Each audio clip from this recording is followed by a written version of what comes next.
Hi there. Some SEC schools are rolling in recruits, and some are struggling. Time to get the squad together. You're talking ball with the SEC squad, sponsored by Game Time. From Alabama to Tennessee, from Georgia to Oklahoma, from Auburn to Texas, it's the local experts of the Locked On Podcast Network bringing you scoops, breakdowns, and the most comprehensive preview of the upcoming SEC weekend. It's the SEC squad, and we have a seat for you. Hurt feelings and thin skin are prohibited. Squad up. You're part of the SEC squad. And what's up, everybody? Welcome into the SEC squad. Sit back, grab your favorite beverage, and join us as we get you ready for another week talking all things SEC. In today's episode brought to you by Monarch Money. Take control of your finances with Monarch Money. Use code LOCKEDONCollege at monarchmoney.com for 50% off your first year. The Auburn Collective might need that advice. Guys, we're going to get into some football talk and some quarterback rankings. But first, we have got to start with recruiting. Let's welcome in our panel. We've got Brad Kellner, host of Locked On Longhorns. We've got Corey Burton, host of Locked On Vandy. We got Clint Shamblin, Locked On Bulldogs. Chris Marler, Locked On Gamecocks. John Miller, Locked On Mizzou. Stephen Willis, Locked On Ole Miss. Zach Blackerby, Locked On Auburn. I'm Chris Gordy, Locked On SEC. And guys, and Clint.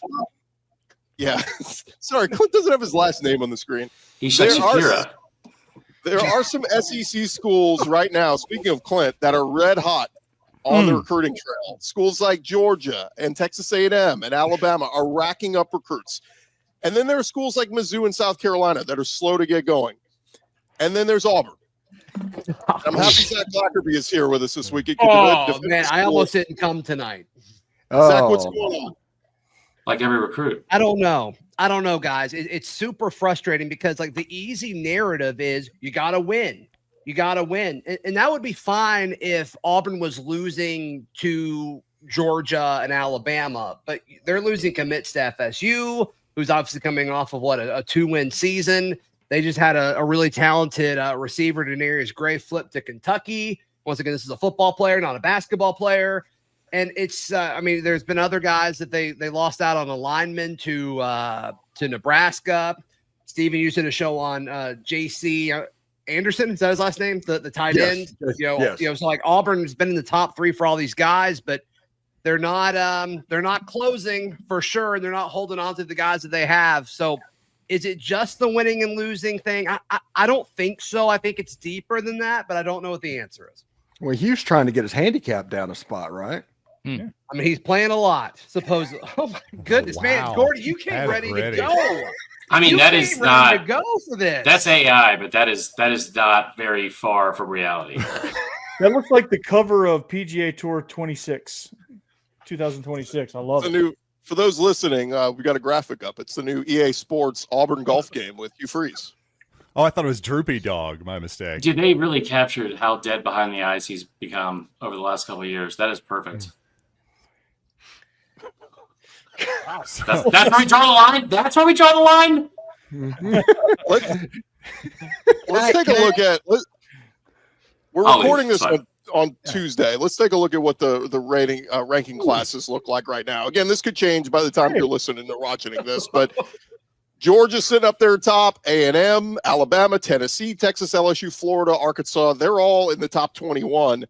And there's Auburn at 89th with 6 commits. This is off the heels of Auburn and Hugh Freeze signing back-to-back top 10 classes. I just look at this and say, what a disaster this is right now.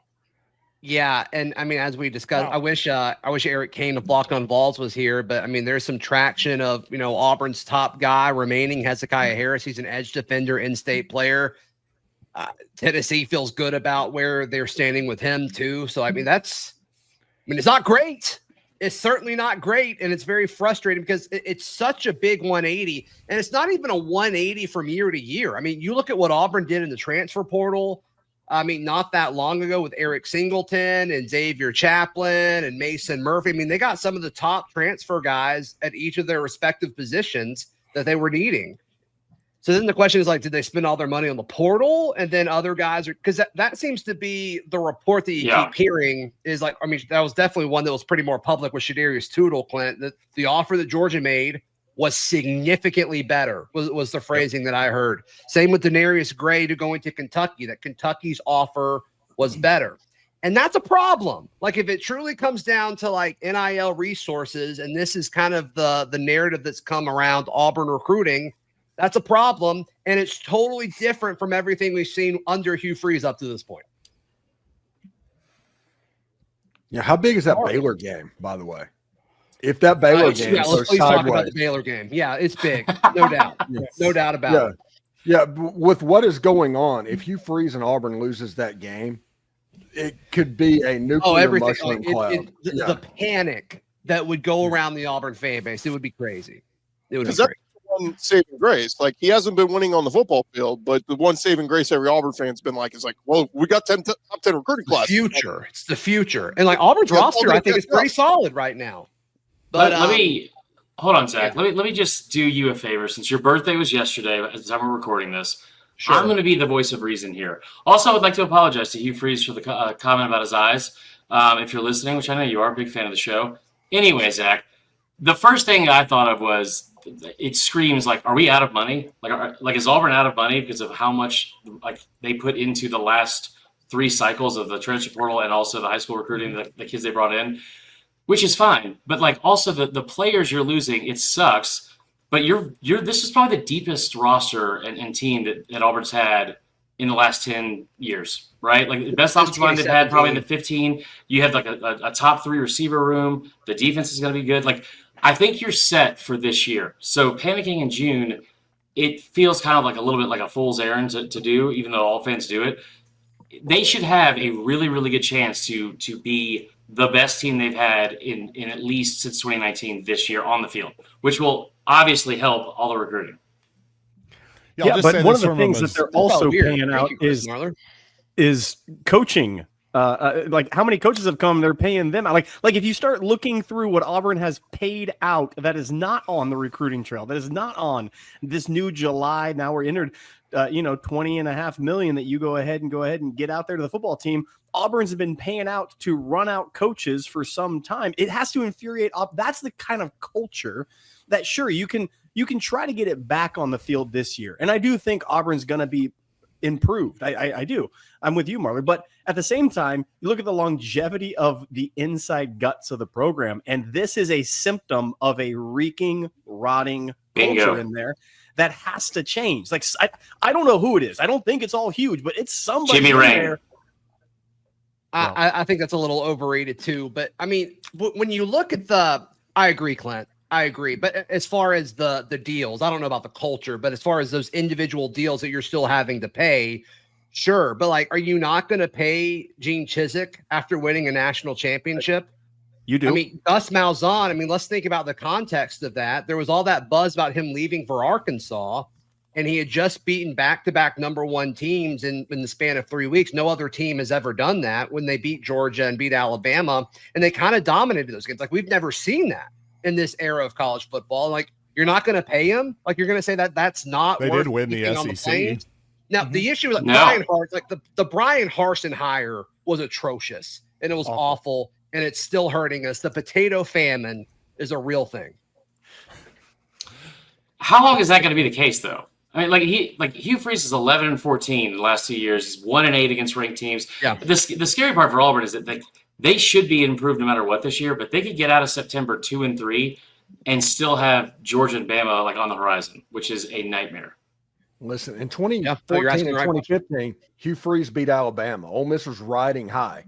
2016, with a lot of those same players coming back, with Chad Kelly coming back, that team went 5-7 and lost to Vanderbilt. A lot of people lose to Vanderbilt. Yeah, culture problems happen Gordy. on Hugh Freeze teams with regularity. Unfortunately, Zach. I'll just say thank God for Auburn, because otherwise Missouri would be dead last in those recruiting rankings. And I'll just say this from a Missouri perspective, and I think this is relevant for Auburn and just about everybody in the country. What I'm really looking at is the 2026 portal rankings, because in 25, Missouri is still one of the best portal teams, according to most outlets, including 24/7. I believe a top 10 incoming portal class for 2025. it's just going to be interesting to see the allocation of resources going forward. In other words, how much do you put towards the portal? How much do you put towards high school? Is this an allocation of resource thing? I don't know that we're going to totally know maybe until the next portal cycle. If Missouri is significantly down from what they were the last couple cycles, then I am going to get really nervous. I also think there's a staunch difference in staffs that aren't concerned about this new NIL clearinghouse and how strict they're going to be, and coaching staffs that are like, well, if you follow it to the letter of the T, like we can't offer them that amount of money. That was some of the discussion with one of the guys. There's been so many that we lost recently. I forget which one, but where that was kind of part of it. We're just talking to folks in the program. It's like, I'm not sure that deal's even legal right now. And so I don't know. And I mean, to me, I think it's a big bet just to assume that this new group is going to say what they're going to do. But I do think that's part of this too, is like, are these deals that are on the table for these kids going to be 100% legal? Hugh has always been a real stickler for the rules. So that's a good point. I don't think a lot of this is Hugh doing it though. I think it's their GM. Well, just Auburn in general. Yeah. Let's pause it right there, guys, because I don't want to spend this whole show talking about Auburn when they're dead last in recruiting. We got some actual competitive teams to talk about. Yeah, when we return here on the squad show, we do have a big thing happen this week. We'll talk about that next. Let's talk about basketball. Squad show. Hey, back to the squad in just a second, but have you ever wished managing your money felt easier? With our friends at Monarch Money, it can. Whether you're growing your savings, planning a big purchase, whatever it is, Monarch Money is going to put you in the driver's seat. It's like having your own personal CFO, giving you full visibility and control over all your finances. Monarch Money, they are more than just a budgeting app. They're a complete financial command center. They're going to let you track all your accounts, all your investments, all your spending in one place. So in addition to managing your money, start building that wealth. Of course, when you use Monarch Money, you're going to see just how much you're spending on stuff like streaming services or food delivery service, all that kind of stuff. Help you cut out all the excess spending and take control of your finances today with Monarch Money. Use our code LOCKEDONCollege at monarchmoney.com. Get 50% off your first year. That's monarchmoney.com. Code LOCKEDONCollege for half off your first year. monarchmoney.com. Roll along here, the squad show. Appreciate you guys for joining us, and we open it back up to our panel. Guys, we did have a significant thing happen this week on July 1st. We officially started revenue sharing. It's in full effect now on college campuses and schools being able to pay student athletes. Just curious in you guys' minds, what is going to be the future of how all this plays out, from NIL enforcement and crackdown to, just the budgeting your revenue share and how you're going to be able to pay kids directly from the school? Because I saw a story this week from Ross Dellinger that said Open Doors released their annual NIL report and said this past June, NIL collectives paid athletes 800% more than they did last summer. So a lot of regulation, a lot of tracking on what these deals are and if they're fulfilling these deals. And then we got schools like Florida State that are signing kids to binding agreements saying we're going to enforce everything here. I'm curious to see how it's all going to shake out at Vanderbilt. I know with NIL, there's a lot of opportunities to get legit deals with different companies and things. So that's going to play out a certain way. The rev sharing, I haven't really dove fully into it yet, but I am curious how they're going to go between basketball and baseball, since baseball is such a highly thought of sport on our campus. The hilarious thing, really go ahead, Steven. No, you got it. Hey, the funny thing is we have Walker Jones on there. It's $20.5 million. And everybody's like, how are the schools going to raise this money? I was at Ole Miss when the athletic budget was $30 million, and now it's $140 million. And I was only there 15 years ago. They don't have to raise that money. They just means you have to have a third jacuzzi instead of a fourth jacuzzi in the training room. That is what that means. So it does bother me that the fans are probably going to be the ones that end up getting screwed by all of this. And with the NIL collectives and everybody talking about how strict they're going to be on that and the guidelines on that will come down to the first time they get sued and have to cave, because they are absolutely going to do that. I talked to Walker Jones and he said that nothing is really going to change except for players. Now the era of amateurism is over.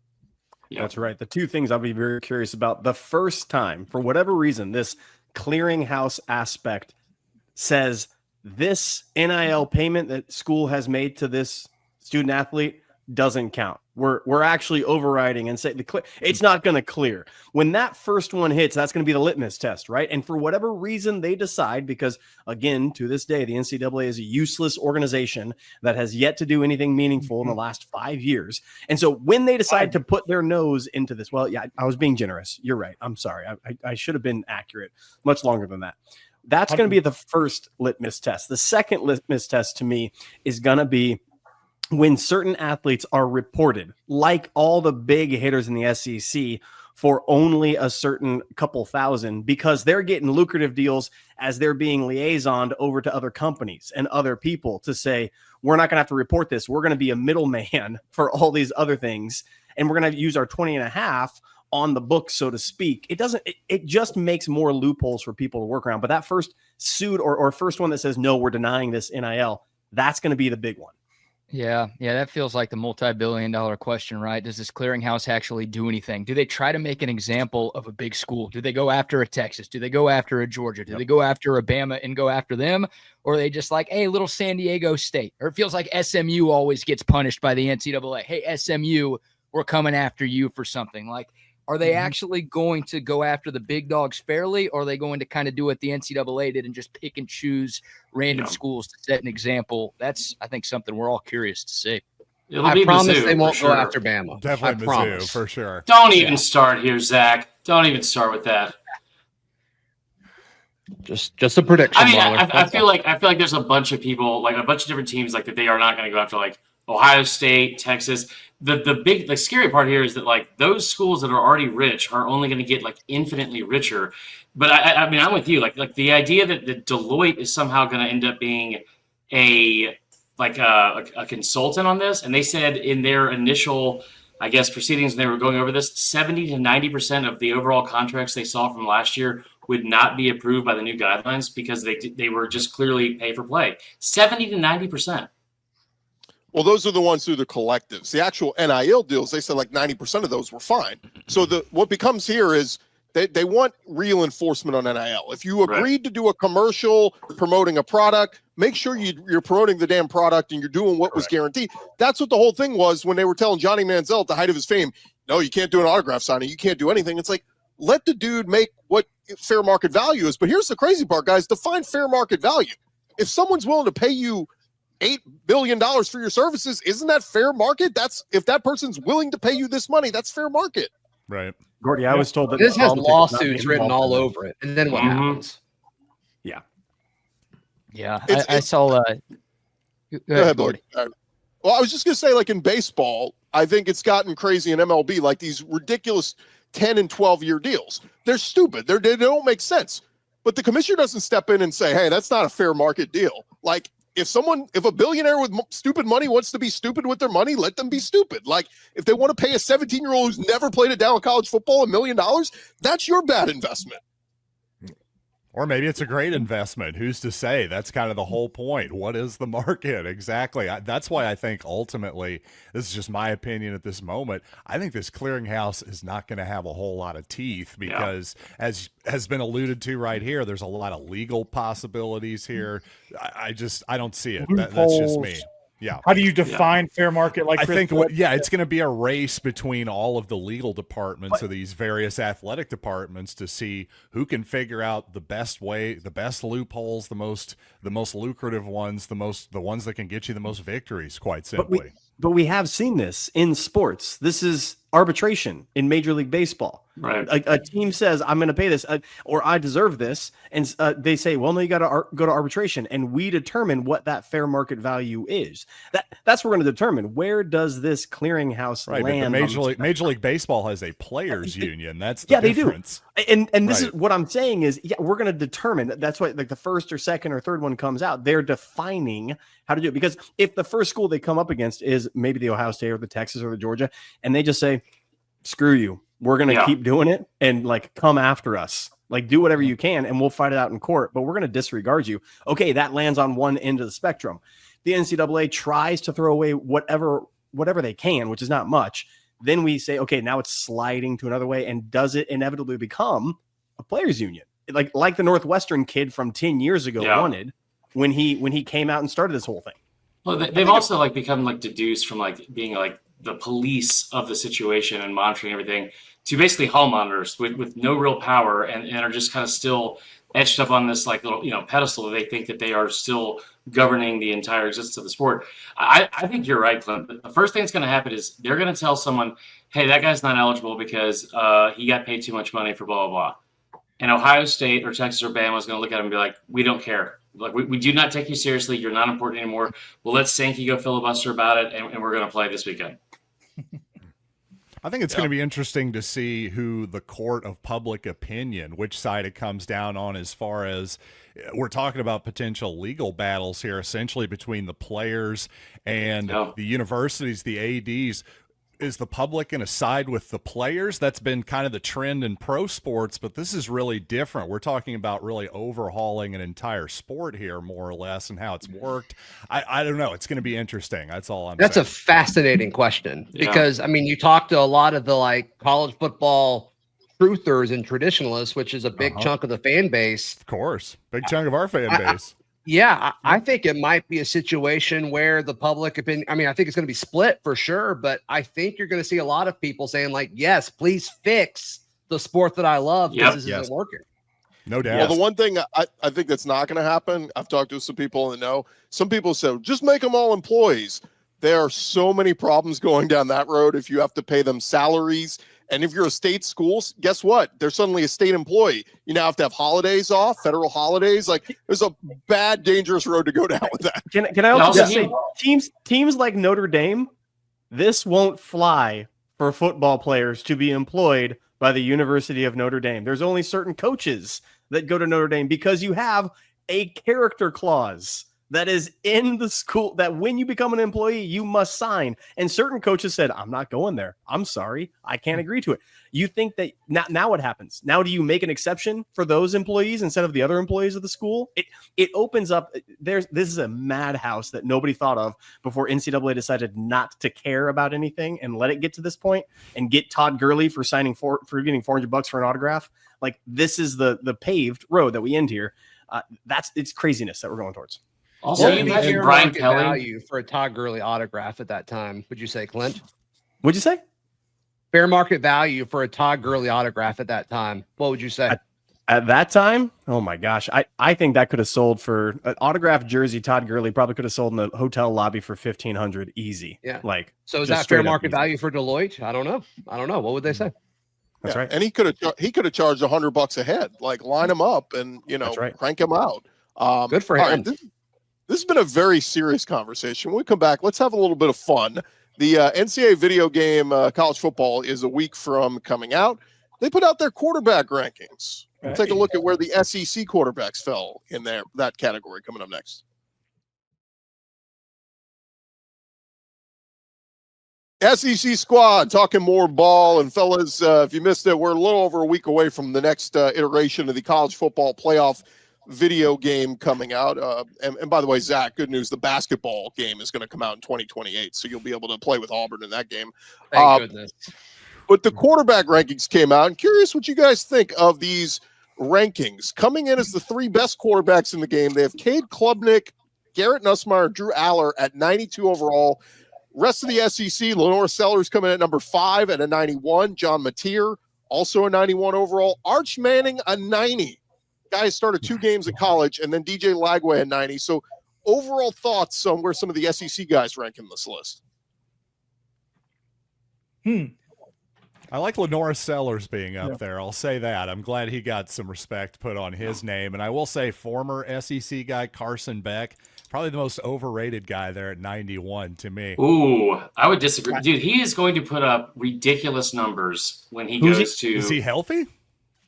Not mentally or emotionally, but he's going to be fine. And like he's going from a situation. He's going from a situation at Georgia where he had to play like half his schedule against top 20 opponents, top 10, top 20 defenses, and now he's going to go to a Miami team that's going to play in the ACC. And I think last year Cam Ward, I think they played 2 ranked opponents all year, and 8 or 7 or 8 of their 12 opponents in the regular season were outside of the top 50 in pass defense. Like, he is going to have a monster season if he throws anybody. Yeah, Nico Iamaleava being ahead of Diego Pavia is kind of interesting, at least. Yeah, it's very interesting. I mean, he won the head-to-head matchup, but Tennessee beat Vandy. Tennessee was supposed to beat Vandy, but Nico is not a better quarterback than Diego Pavia. No, I totally agree with you. I was just about to say that. Also, that number 13 there, making $8 million, but being the 13th best quarterback in the country is kind of like what we were just talking about, just kind of a bizarre thing. Good job, Duke. Luke Altmaier got ran off from Ole Miss. Yeah, Luke Altmaier got ran off from Ole Miss for Jackson Dart at number 14. I think Luke's going to have a really good season for Illinois. I think so as well. He's going to have a great season.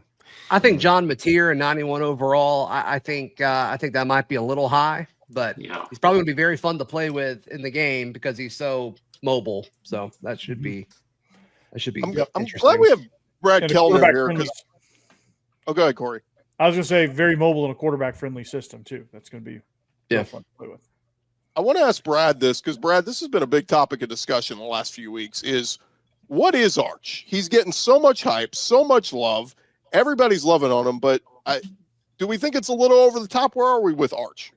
Well, it depends on who you ask, right? I mean, for Steve Spurrier, it's it's nothing. But for some guys, he's getting incredibly overhyped. I feel like 90's accurate. I don't really know where to put him when it comes to these ratings. I will say this, Gordy, you said he only started 2 games. In those 2 starts, and really just for the entirety of the season, Arch Manning had the same number of total touchdowns that DJ Lagway did last year.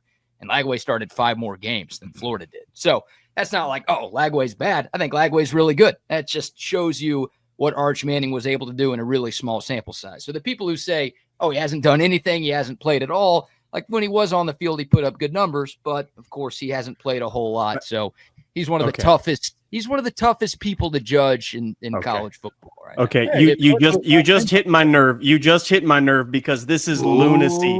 Arch Manning has played nobody in those games. Of those games, he played everybody outside of like a top 90 defense. 80% of his stats came against nobodies in college football. And when he played somebodies, he was something like 3-9. They didn't score a touchdown on the drives. He comes in against Georgia on a down year defensively. Look, Arch Manning could be good. I have no idea if he will or not. And I'm not saying that. He could be great. What I'm saying is everybody ready, Paul Feinbaum ready to crown him the prince of college football, cracks me up because no one ever applies the same metrics we're applying to Arch Manning to anyone else. Yeah. Sellers has more pure athleticism, pure talent, and statistical analysis. He should be 95. If Arch is 90, Lenora Sellers should be 96, 97, something like that. I am confused. I'm not, Brad. I'm not blaming you. I am, Brad. I definitely am. No, you're not. You're a Texas guy. Well, look, like these EA Sports is trying to sell video games, right? Paul Feinbaum is trying to get clicks. He's trying to get impressions. What's going to move the needle? It's talking about Arch Manning. So I think the fact that his last name is Manning has totally clouded everything that people do because they want to take advantage. Full circle. He's a Kardashian. He's a Kardashian of college football. Yeah, it's kind of interesting. He got a BBL. Yeah, well, Kim's put up big numbers. They put up big numbers as a family, so maybe Arch is going to do the same thing. I don't know. I just want to ask a question of Gordy. You're telling me, Gordy, we started this entire episode with Auburn hate. We then went to NIL, and we're finishing with EA Sports quarterback. And we're not talking about the greatest run of recruiting we have seen in a dang long time by Kirby Smart. I wanted to give you a chance. This man is out here in the era of NIL when people said Kirby Smart is dead because he can't. Now he has to compete with all the big boys in college football, and he is pulling recruits from everywhere. Hitting the month of June is now thus called the year of our Lord Kirby Smart. Like the whole month is now just Kirby's time. A month is a year? It's not a year. It's a month. Is the year. Okay. Look, I couldn't make the saying work with just a month. It's the Shambling calendar. Thank you. And then you just fumbled it right there. I know. I did. You're right. Georgia with 20 more commits than Auburn, by the way. They had 14 in June alone. I tell you, the thing about what Kirby's doing now, too, because he's always done this, when it's like what he's built, obviously, at Georgia, like it's 5 stars and blue chip, top 100 players everywhere. It's also taking 3 stars, turning them into first-round draft picks. The scary part of what he's doing now some of it feels almost like it's personal. Like PJ Dean yesterday was 30 minutes before his commitment was like a lock to South Carolina. And it almost just feels like, you know what? I don't really like Beamer. You remember that outburst I had on the field against him a couple years ago? Yeah. I'm going to go ahead and take this because I want it. And he is on a roll, man. 14 commits in the month of June. And you're looking at guys like Morgan, Bell, Cooper. I know they might be committed. The wide receiver, running back, plus Tyler Atkinson. 2 more 5 stars potential, 4 more 4 stars potential to round out this class and jump all the way up. I'm telling you. How many players are they going to get? We've lost count. It's Kirby's world, and he doesn't care. He has, it's personal to him. You're exactly right. I do truly think that he just got sick and tired of people saying, and going back to the NIL conversation, when you make people a level playing field with a guy like Kirby Smart, you've made people, instead of fight at distance, say you have to get in the ring. You limit the scope of where they can go. He's going to win most of those battles. With a level playing field isn't the level when you got skill and talent. I can't believe this heater is on. I called this the most important recruiting class in Kirby Smart's era, even year 1 and 2. I think this is it. This is a trajectory year for Georgia, from dominating to everybody talking a step back, everybody doubting them, everybody saying Gunnar Stockton can't play. Look at why is the most important? Yeah, everybody said they were only going to win 6 games this year. Are we doing that, Clint? We are doing that this year because they're actually saying that. This year is true. Last year was not. Because I think it's because Kirby Smart, last year's culture totally changed with Carson Beck. We lose offensive coordinator, go to Bobo. Everybody wants to blame Bobo, and Kirby Smart can't coach. All he can do is get Jimmy and Joe's. That's all he can do. Back to those 3-star, 4 stars. Now what he's saying is, in the era of NIL, where everybody's paying for players, and I'm telling people, he came out 2 weeks before this run and said freshmen should not be making more than seniors at Georgia. He said that statement publicly in an interview, and now he's getting all these freshmen, paying them some amount of money, dropping bags on certain dudes. That's true. But also saying you're not going to make more than my seniors. They're buying into his system and his way. This is important because it resets the culture that was lost last year that I think accounted to a huge down year for Georgia standards. It's cool that he finally had like a breakthrough and like finally figured it out on the recruiting trail for sure. Yeah, seriously, Georgia needed this. I will say, like, victory arc. Yeah, this is such an incredible come from behind story, just a rags to riches for sure. It's like a Disney movie. You of all people, if anybody else said that, I would have laughed. But you of all people need to shut your hole. I will tell you that, like, him going 11-3. The thing that I was most surprised about with Georgia last year is nobody seemed to talk about the schedule, having 6 of their first 13 games against top 20 opponents. How many of these do you have? It's just Twitter. 5 of those were away from home, right? And then he goes into the postseason without a starting quarterback. They got to go play a really good Notre Dame team. And oh, by the way, the day of the actual like what was it, the quarterfinal or semifinal in the Sugar Bowl? There's a domestic terrorist attack on New Orleans. They have to postpone the game for a day. Then this is not trying to make light of the situation, but on the way to the game, his dad has a horrible accident and dies during the game. Like, there were so many things that had to go against Georgia's way for them to finally lose in that spot. And, like, it was odd to me that nobody was making the excuse. And I think it's a kind of a testament to how big the program has become and how good they've become, because no one's going to make an excuse for them since they are at the mountaintop. Well, it could be, we'd be real too. I mean, Saban not around anymore has really opened the door for Kirby to just run roughshod on recruiting. Yeah, that's true. Yeah, still lose to DeBoer, but yeah. Sorry, Clint. Well, we'll end today's show with a picture of Hugh playing golf again. We know that's going well. So I want Marler right now on SEC Squad Show. I want you to put your money where your mouth is right now, Marler. Oh, you think I have what money? Are you putting on the game? You think I have? I have predicted Georgia to beat and win that game every year for the last 5 years in a row. Emotional hedging. It's called emotional hedging. I know what you're doing. That's a fun way of saying that I don't know what I'm talking about. I feel like they should have won most of those games. You're a more talented team. You're playing against Jalen Milroe. You're talking about all these people that they were talking so poorly about Kirby Smart. The amount of Georgia fans and media that were, the way they spoke about Nick Saban and the fall off. My God, I tell you what. Tell me how many players tear an ACL before that game that are starting receivers, and I'll tell you how much I'll put on the game. Because that's the only time Kirby's beaten Bama in the last, I think, 9 years. How'd that go for you, Clint? Wasn't Brock Bowers and Ladd McConkey? They were hurt in the SEC title game. Was that a bet? Is any money exchanging? There's no bet yet. What's the bet? He's not making one. All right, Zach, I need to borrow $100. I need to borrow $100, Zach.